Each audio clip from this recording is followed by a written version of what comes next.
Peluncuran perdana platform ini akan digunakan pada model C11 yang merupakan bus listrik berukuran 11 meter dengan rancangan modern yang tidak hanya fokus pada kenyamanan penumpang namun juga daya tahan.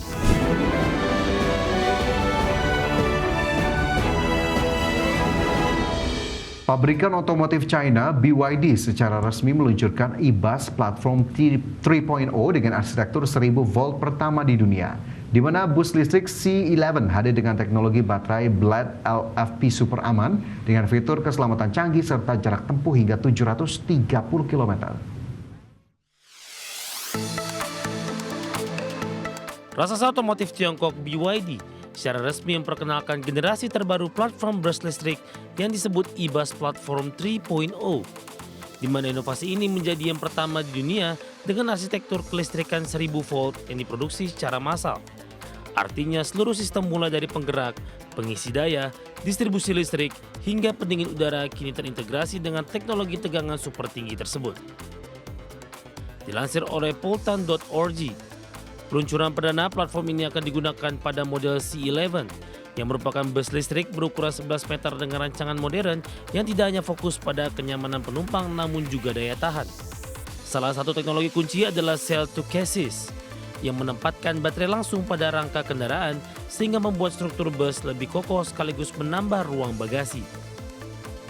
Selain itu, BYD juga menggunakan baterai Blade Lithium Iron Phosphate atau LFP dengan 10 lapisan perlindungan, sehingga baterai mampu tetap bertahan bahkan jika dihantam truk seberat 50 ton, di mana keamanan produk masih menjadi prioritas utama perusahaan sejalan dengan tren transportasi publik yang menuntut standar keselamatan lebih tinggi. Untuk model standar, C11 mampu melaju sejauh 400 km yang dinilai siap memenuhi kebutuhan transportasi publik perkotaan maupun antar kota dengan efisiensi tinggi. Sebelumnya BYD telah memperkenalkan Super E-Platform untuk mobil penumpang pada Maret lalu. Platform tersebut belum mengusung arsitektur 1000 volt di seluruh sistemnya. Berbagai sumber ada extend.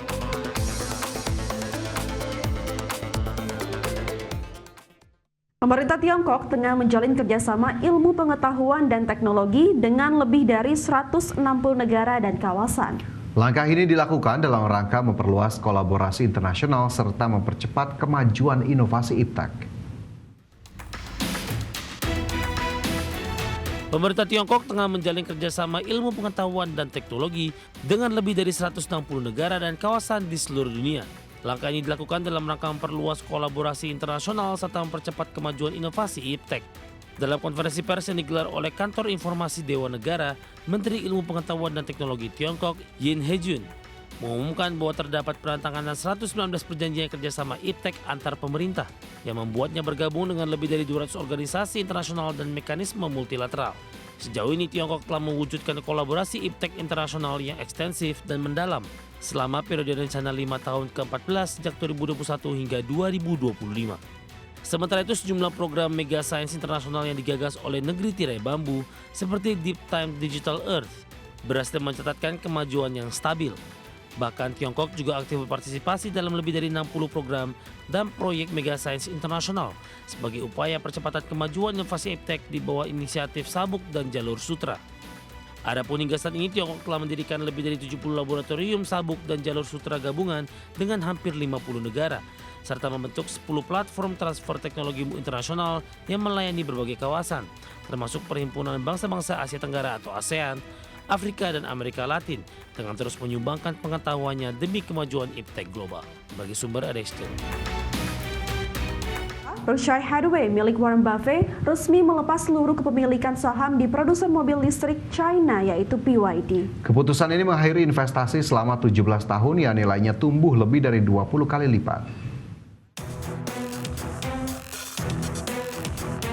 Berkshire Hathaway milik Warren Buffett resmi melepas seluruh kepemilikan saham di produsen mobil listrik China BYD. Laporan keuangan anak usaha energi Berkshire mencatat nilai investasi di BYD sudah nol per akhir Maret, turun dari 415 juta dolar Amerika pada akhir 2024. Buffett mulai berinvestasi pada 2008 dengan membeli sekitar 225 juta saham senilai 230 juta dolar Amerika atau 10% kepemilikan saat itu. Saham-saham tersebut mulai dijual sejak 2022 setelah harganya melonjak lebih dari 20 kali lipat. Di sisi lain, manajer PR BYD, Lee Yun-fei, menyampaikan terima kasih atas dukungan selama 17 tahun terakhir. Ia menekankan langkah Buffett sebagai transaksi investasi yang normal. Namun BYD sendiri tengah menghadapi tekanan dengan penjualan domestik turun 4 bulan berturut-turut hingga Agustus 2025. Adapun perusahaan pun memangkas target penjualan tahunannya sebesar 16% menjadi 4,6 juta kendaraan. Di sisi lain, pesaing utama BYD yaitu Tesla juga mengalami penurunan laba kuartalan untuk pertama kalinya dalam lebih dari 3 tahun. Ketatnya persaingan harga dan kebijakan pemerintah membuat pasar kendaraan listrik semakin menantang bagi para pemain besar. Berbagi sumber, IDEX Channel. Pemerintah Korea Utara tengah memprioritaskan penggunaan kecerdasan buatan atau AI dalam memodernisasi teknologi persenjataan militer negara. Salah satunya ialah dengan membangun kemampuan drone sekaligus memperkuat kapasitas produksi secara massal. Pemimpin Korea Utara Kim Jong-un menyampaikan bahwa penggunaan kecerdasan buatan atau AI merupakan prioritas utama negara dalam memodernisasi teknologi persenjataan yang semakin canggih. Salah satu langkah yang dilakukan ialah dengan membangun kemampuan drone, sekaligus memperluas dan memperkuat kapasitas produksi secara massal.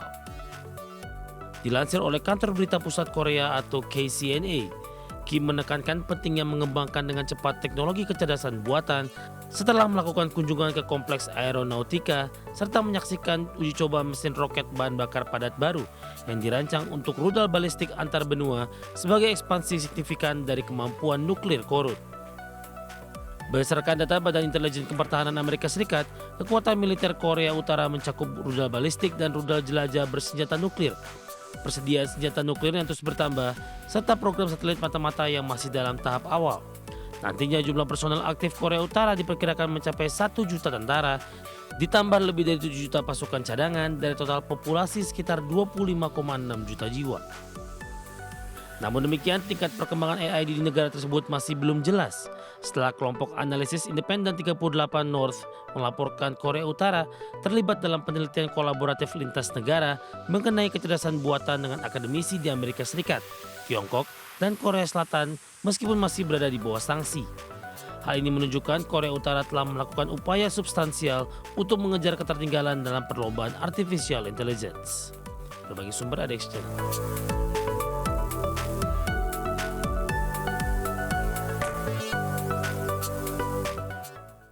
Bank Sentral China atau PBOC mempertahankan suku bunga pinjaman acuan 1 tahun di level 3% pada Senin 22 September 2025.